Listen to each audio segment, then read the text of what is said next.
नमस्कार साथियों, daily current affair show में आप सभी का बहुत बहुत स्वागत है। आज साथियों 18 दिसंबर 2025 की तारीख है। आज का करंट अफेयर उसका स्टैटिक जीके स्टूडियो में पढ़ा जाएगा। उससे पहले डेली की तरह कल के करंट अफेयर का क्विक रिवीजन हम करते हैं। तो कल आपसे पहला प्रश्न पूछा गया था, भारतीय स्टेट बैंक के नए एमडी प्रबंध निदेशक बने। उत्तर ए रवि रंजन साहब। दूसरा प्रश्न पूछा गया था, 15 दिसंबर 2025 को संसद में किसके द्वारा विकसित भारत शिक्षा अधिष्ठान विधेयक 2025 पेश किया गया। तो उत्तर हमारे देश के शिक्षा मंत्री धर्मेंद्र प्रधान जी के द्वारा। तीसरा प्रश्न पूछा गया था, विश्व प्रसिद्ध WWE के महान सुपरस्टार जॉन सीना ने संन्यास की घोषणा की। इनका संबंध किस देश से। उत्तर यूएसए, संयुक्त राज्य अमेरिका के जॉन सीना अभी हाल ही में संन्यास ले लिए। अगला, इसरो ने 2026 में गगनयान सहित कितने उपग्रहों के प्रक्षेपण की घोषणा की। उत्तर ए 7। मार्च 2026 में 7 सैटेलाइट लॉन्च किए जाएंगे इसरो के द्वारा। पांचवा प्रश्न पूछा गया था, भारत ने पहली बार WSF स्क्वैश विश्व कप 2025 किस देश को हराकर जीता। उत्तर बी हांगकांग को हरा करके। अगला प्रश्न था, मुंबई में एशिया का सबसे बड़ा ग्लोबल कैपेबिलिटी सेंटर GCC बनाने के लिए किसने $1 बिलियन निवेश की घोषणा की। उत्तर ब्रुकफील्ड कंपनी ने। अगला प्रश्न था, आर्टन कैपिटल के पासपोर्ट इंडेक्स 2025 के अनुसार विश्व का शीर्ष पासपोर्ट है। तो उत्तर हो जाएगा UAE, लेकिन हेल्ले पासपोर्ट के अनुसार सिंगापुर हो जाएगा। अगला प्रश्न था, चर्चा में रहा INAS 335 ऑस्प्रे क्या है। तो ये नौसेना में शामिल किया गया एक हेलीकॉप्टर है साथियों, नौसेना का हेलीकॉप्टर। अगला प्रश्न पूछा गया था, 7वां संयुक्त राष्ट्र पर्यावरण सभा UNEA के आयोजन के बारे में कौन सा कथन सही है। तो अभी हाल ही में 7वें क्रम का जो संयुक्त राष्ट्र पर्यावरण सभा हुआ है उसके बारे में साथियों सी उत्तर सही था, उपयुक्त दोनों सही था। क्या था, भारत का वनाग्नि वैश्विक प्रबंधन इसमें अपनाया गया। इस सम्मेलन में इसका आयोजन केन्या के राजधानी नैरोबी में किया गया। ये था साथियों कल के करंट अफेयर का क्विक रिवीजन। अब पढ़ते हैं आज का करंट अफेयर। आज का पहला प्रश्न आपके सामने है, चर्चा में रहे नरपुह वन्य जीव अभ्यारण्य के बारे में सही कथन है। क्या कथन सही है इसके बारे में देखिएगा। पहला है, चूना पत्थर लाइमस्टोन की खनन और सीमेंट फैक्ट्रियां इसके पारिस्थितिकी तंत्र के लिए खतरा बनी हैं। दूसरा, मेघालय के पूर्व जयंतिया हिल्स जिला जोवई में स्थित है। सी 2014 में यह वन्यजीव अभ्यारण्य घोषित किया गया था। और डी उपर्युक्त सभी। तो साथियों उपर्युक्त सभी कथन सही है, ये हमारा उत्तर हो जाएगा। आप इसकी सूचना को याद रखिएगा, कुछ भी प्रश्न हमसे पूछा जा सकता है। पूर्वोत्तर भारत का एक प्रसिद्ध वाइल्ड लाइफ सेंचुरी है नरपुह वाइल्ड लाइफ सेंचुरी वन्यजीव अभ्यारण्य। ये साथियों चूना पत्थर जो लाइमस्टोन जिसे अंग्रेजी में कहते हैं, चूना पत्थर के खनन और सीमेंट फैक्ट्रियों के कारण यहाँ का जो इकोसिस्टम है वह गड़बड़ा गया है, खतरे में है। दूसरी बात, किस राज्य में पड़ता है पूर्वोत्तर में, तो मेघालय राज्य में पड़ता है। पूर्वी जयंतिया हिल्स जिला जुवई में पड़ता है। इसको वाइल्ड लाइफ सेंचुरी का दर्जा कब दिया गया था, वन्य जीव अभ्यारण्य कब घोषित किया गया, 2014 में। इतनी बात याद रखिएगा।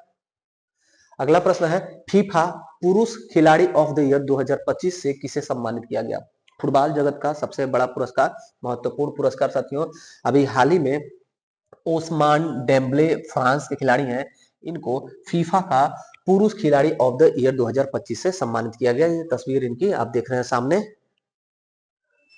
डिटेल देखिएगा साथियों, फीफा बेस्ट फुटबॉल अवार्ड 2025 का आयोजन हुआ किस देश में हुआ, तो कतर में हुआ। इसकी राजधानी दोहा है, दोहा शहर में कतर देश की राजधानी में हुआ। इसमें आपको इतना महत्वपूर्ण जो है पुरस्कार, इसको याद रखना साथियों। फीफा पुरुष खिलाड़ी of the year Ousmane Dembele France को प्रदान किया गया। सर्वश्रेष्ठ पुरुष goalkeeper Gian Luigi Donnarumma Italy को प्रदान किया गया। पुरुष coach of the year Luis Enrique जो स्पेन की टीम के हैं उनको प्रदान किया गया। फीफा महिला खिलाड़ी ऑफ द ईयर अगर पूछा जाए तो एटना बोनामाटी स्पेन की खिलाड़ी, इनको प्रदान किया गया। और सर्वश्रेष्ठ महिला गोलकीपर तो हन्ना हैम्पटन इंग्लैंड के, इनको प्रदान किया गया। और सर्वश्रेष्ठ महिला कोच ऑफ द ईयर पूछा जाए तो सरीना विगमैन जो इंग्लैंड टीम की कोच है, इनको प्रदान किया गया। फिर से एक बार देख लीजिएगा, फीफा पुरुष खिलाड़ी of the year Ousmane Dembele France, सर्वश्रेष्ठ पुरुष goalkeeper Gian Luigi Donnarumma Italy के, पुरुष coach of the year Luis Enrique Spain team के, फीफा महिला खिलाड़ी of the year Aitana Bonmati Spain की, सर्वश्रेष्ठ महिला गोलकीपर हन्ना हैम्पटन इंग्लैंड की, और महिला कोच ऑफ द ईयर में सर्वश्रेष्ठ सरीना विगमैन इंग्लैंड की टीम को प्रदान किया गया। अगला प्रश्न, तीसरा प्रश्न है, प्रत्येक वर्ष अल्पसंख्यक अधिकार दिवस कब मनाया जाता है? तो आज साथियों 18 दिसंबर को हमारे देश में हर साल अल्पसंख्यक अधिकार दिवस, माइनॉरिटी राइट डे मनाया जाता है। इसके अलावा अगर ऑप्शन देखें आप 14 दिसंबर साथियों, 14 दिसंबर को हर साल ऊर्जा संरक्षण दिवस मनाया जाता है, ऊर्जा संरक्षण दिवस मनाया जाता है। 22 दिसंबर को साथियों, 22 दिसंबर को गणित दिवस मनाया जाता है, रामानुजम की जयंती, राष्ट्रीय गणित दिवस मनाया जाता है। डिटेल देखिएगा अल्पसंख्यक अधिकार दिवस के बारे में। प्रत्येक वर्ष 18 दिसंबर को अल्पसंख्यक अधिकार दिवस मनाया जाता है। इसकी शुरुआत संयुक्त राष्ट्र संघ ने की थी, 1992 में इसकी घोषणा की गई। हमारे भारत में 2013 से यह हर साल मनाया जा रहा है। और अगर संविधान में पूछा जाए कि संविधान में अल्पसंख्यकों के लिए कौन सा मूल अधिकार है, तो अनुच्छेद 29 और 30 है। अनुच्छेद 29-30 का संबंध अल्पसंख्यक के मौलिक अधिकार से है। अनुच्छेद 29 में लिखा हुआ है अल्पसंख्यक वर्ग के हितों का संरक्षण, अल्पसंख्यक वर्ग के हितों का संरक्षण, यह बात लिखा गया है अनुच्छेद 29 में। शिक्षा, संस्कृति और प्रशासन में अल्पसंख्यकों का अधिकार, यह बात लिखा गया अनुच्छेद 30 में। शिक्षा संस्कृति और शिक्षण प्रबंधन में अल्पसंख्यकों का अधिकार, यह अनुच्छेद 30 में लिखा गया है। अगला प्रश्न देखिएगा, चिली देश के नए राष्ट्रपति चुने गए। उत्तर होगा ए, एंटोनियो कास्ट। एंटोनियो कोस्टा नहीं है पुर्तगाल के प्रधानमंत्री, ये हैं एंटोनियो कास्ट, जो चिली देश के नए प्रेसिडेंट यानी कि राष्ट्रपति नियुक्त हुए हैं साथियों। राष्ट्रपति हैं एंटोनियो कास्ट चिली देश के। ये देखिएगा तस्वीर इनके सामने, डिटेल देखिएगा। हाल ही में एंटोनियो कास्ट चिली देश के नए राष्ट्रपति चुने गए। तो चिली देश से संबंधित कुछ स्ट्रेटेजी के और कुछ करंट याद रखिएगा। चिली की राजधानी है सैंटियागो और चिली की मुद्रा है पेसो। और चिली दक्षिण अमेरिकी देश है साथियों, सबसे लंबा तट रेखा वाला दक्षिण अमेरिका का देश है चिली। और चिली सर्वाधिक तांबा के उत्पादन के लिए प्रसिद्ध है। आप याद रखिएगा, ये ट्रिक रहता है, चीता, ची से चिली हो जाएगा और ता से तांबा। चीता को भुलाइएगा नहीं, कभी भी परीक्षा में आपको दे सकता है यह नंबर। तांबा का सर्वाधिक उत्पादन करने वाला देश चिली है। यहाँ पर साथियों जो ऑप्शन में दिया गया था, ऑप्शन में उसका डिटेल है। रोमन गोफमैन साथियों इजराइल की जो गुप्तचर एजेंसी है मोसाद, उसके प्रमुख नियुक्त किए गए, मोसाद के प्रमुख नियुक्त किए गए। और जोसेफ ऑन साथियों, जोसेफ ऑन लेबनान के प्रधानमंत्री नियुक्त किए गए। और मार्क कार्नी साथियों, मार्क कार्नी कनाडा देश के प्रधानमंत्री चुने गए जस्टिन ट्रूडो के बाद। देखिएगा, जोसेफ ऑन लेबनान के राष्ट्रपति, प्रधानमंत्री नहीं साथियों, लेबनान के राष्ट्रपति जोसेफ ऑन, ये करंट के हैं लोग। और कनाडा के प्राइम मिनिस्टर मार्क कार्नी और सेमन गोफमैन हमने पढ़ा मोसाद के प्रमुख, जो इजराइल की गुप्तचर एजेंसी है। अगला देखिएगा, गूगल पे ने किस बैंक से समझौता कर अपना पहला क्रेडिट कार्ड लॉन्च किया? उत्तर होगा एक्सिस बैंक, जिसने साथियों पूर्व में फ्लिपकार्ट के साथ भी समझौता करके क्रेडिट कार्ड लॉन्च किया था, उसी ने गूगल के साथ समझौता करके गूगल पे जो यूपीआई प्लेटफॉर्म है उससे समझौता करके नया क्रेडिट कार्ड लॉन्च किया है, गूगल पे और एक्सिस बैंक ने मिलकर के। देखिएगा डिटेल, गूगल ने अपना ऐतिहासिक क्रेडिट कार्ड दुनिया में पहली बार भारत में लॉन्च किया है। गूगल का है और गूगल का जो यूपीआई है उसका नाम साथियों गूगल पे। तो गूगल पे ने अपना ऐतिहासिक क्रेडिट कार्ड लॉन्च किया है एक्सिस बैंक की सहायता से। और यह दुनिया के किस देश में पहली बार लॉन्च किया गया? तो हमारे भारत में लॉन्च किया गया है। अगला प्रश्न देखिएगा, पोंडुरु खादी को जीआई टैग मिला, जिसका संबंध है? पोंडुरु खादी है साथियों, हाथ से बुनाई कढ़ाई वाला एक कपड़ा होता है। यह आंध्र प्रदेश में बनाया जाता था। इसको जीआई टैग प्रदान कर दिया गया, जियोग्राफिकल आइडेंटिफिकेशन प्रदान किया गया। देखिएगा, आंध्र प्रदेश की विशिष्ट हाथ से बुनी गई सूती कपड़ा पोंडुरु खादी को जीआई टैग प्रदान किया गया। तो जीआई से संबंधित याद रखिएगा बातें। जीआई का फुल फॉर्म होता है जियोग्राफिकल आइडेंटिफिकेशन। ये जीआई का फुल फॉर्म है, हिंदी होगा भौगोलिक संकेतक। भौगोलिक संकेतक इसका हिंदी पूर्ण रूप होगा। यह एक्ट कब बना था? जीआई एक्ट हमारे देश में 1999 में बना था। और पहला जीआई टैग कब दिया गया था? 2004 में। किसको दिया गया था? दार्जिलिंग चाय को दिया गया था। दार्जिलिंग चाय को 2004 में पश्चिम बंगाल का इसको पहला जीआई टैग दिया गया था। और कितनी वैलिडिटी रहती है? 10 वर्ष वैधता रहती है किसी भी प्रोडक्ट को जीआई टैग देना। हमारे देश के सरकार, केंद्र सरकार का 2030 तक टारगेट है, 2030 तक टारगेट है कि 10,000 जीआई टैग 10,000 जीआई टैग प्रदान कर देना।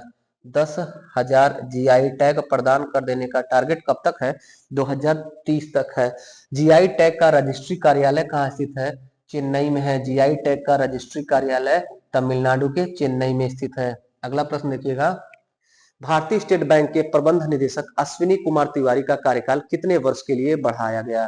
तो अभी हमने साथ में पढ़ा था कि एक है रवि प्रकाश रवि रंजन, उनको भी एमडी बनाया गया, और ये अश्विनी कुमार तिवारी हैं, इनका कार्यकाल बढ़ा दिया गया। कितना बढ़ाया गया? 2 वर्ष। एसबीआई में 4 प्रबंध निदेशक होते हैं साथियों, एक चेयरमैन और 4 प्रबंध निदेशक। अश्विनी कुमार तिवारी जी पहले से थे, इनका कार्यकाल 2 साल बढ़ा दिया गया। देखिएगा पूरा डिटेल, समझ में आ जाएगा बात। एसबीआई में एक अध्यक्ष और 4 प्रबंध निदेशक होते हैं। अभी हमने कल पढ़ा था रवि रंजन साहब को नया एमडी बनाया गया है। पूर्व में राम मोहन राव, आशुतोष कुमार सिंह, ये 3 लोग थे, और ये 2 लोग थे साथियों, मान लीजिए राम मोहन राय और आशुतोष कुमार सिंह थे, और रवि रंजन को कल नियुक्त किया गया। और एक पहले से जो थे अश्विनी कुमार तिवारी जी, इनका कार्यकाल बढ़ाया गया है। तो अश्विनी कुमार तिवारी, आशुतोष कुमार और राम मोहन राय 3 थे, रवि रंजन कल परसों में नियुक्त हुए। एसबीआई के अध्यक्ष चल्ला श्रीनिवास शेट्टी, एसबीआई के चेयरमैन चल्ला श्रीनिवासलू शेट्टी। एसबीआई का गठन कब हुआ, स्थापना कब हुआ, राष्ट्रीयकरण कब हुआ? 1 जुलाई 1955 ईस्वी को। एसबीआई का हेडक्वार्टर कहां पर है? मुंबई में। एसबीआई का पूर्व नाम क्या था? Imperial bank of India. SBI का पूर्व नाम imperial bank of India. Imperial bank of India, इसका गठन कब हुआ था? तो 1921 में हुआ था। कितने बैंकों को मिलाकर के हुआ था? तो 3 बैंकों को मिलाकर के हुआ था। 3 बैंक कौन कौन थे? तो बैंक ऑफ कलकत्ता था, बैंक ऑफ बॉम्बे था, बैंक ऑफ मद्रास था।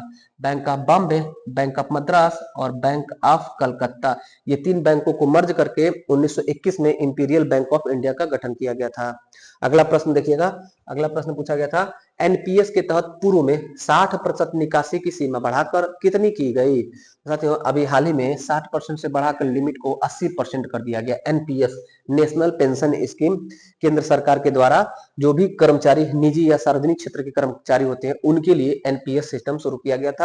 यह साथियों, इसमें कोई भी निजी कर्मचारी को पहले अपने पेंशन से जो एनपीएस का पैसा कटता है, डिडक्शन होता है, ताकि जो है उनको भविष्य में आने वाले समय में पेंशन के रूप में धनराशि दी जा सके, तो पहले से ही वो 60% उसमें से पैसा निकाल सकते थे, यानी लोन के रूप में ले सकते थे। उसी 60% की सीमा बढ़ा करके 80% कर दी गई है। यहाँ याद रखिएगा कि ये एनपीएस जो 60 से 80 हुआ है, ये निजी क्षेत्र के लिए हुआ है, सरकारी क्षेत्र के लिए नहीं। देखिएगा, पेंशन को रेगुलेट करने वाली देश की सर्वोच्च संस्थान है पेंशन फंड नियामक विकास प्राधिकरण। इसी ने नियमों में नया बदलाव किया है, जिसके तहत निजी क्षेत्र के जो कर्मी 60% जो पैसा अपना एनपीएस का निकाल सकते थे लोन के रूप में, अब उसकी सीमा बढ़ाकर के 80% कर दी गई है। यानी 80% अपना जो पूरा जमा है एनपीएस में, कंट्रीब्यूशन हो गया है गवर्नमेंट का और आपका दोनों मिला करके, उस पेंशन पर लोन की व्यवस्था जो की गई है उसको 80% कर दिया गया है। 60 से अब 20% ज्यादा, यानी 80% प्रदान किया जाएगा। तो ये था साथियों आज का 8 महत्वपूर्ण करंट अफेयर। कैसा लगा क्लास? फीडबैक जरूर दीजिएगा। कोई भी क्वेरी, कोई भी प्रश्न होगा तो बेफिक्र होकर के पूछिएगा। बाकी मिलते हैं फिर अगले क्लास में, तब तक के लिए धन्यवाद। जय हिंद।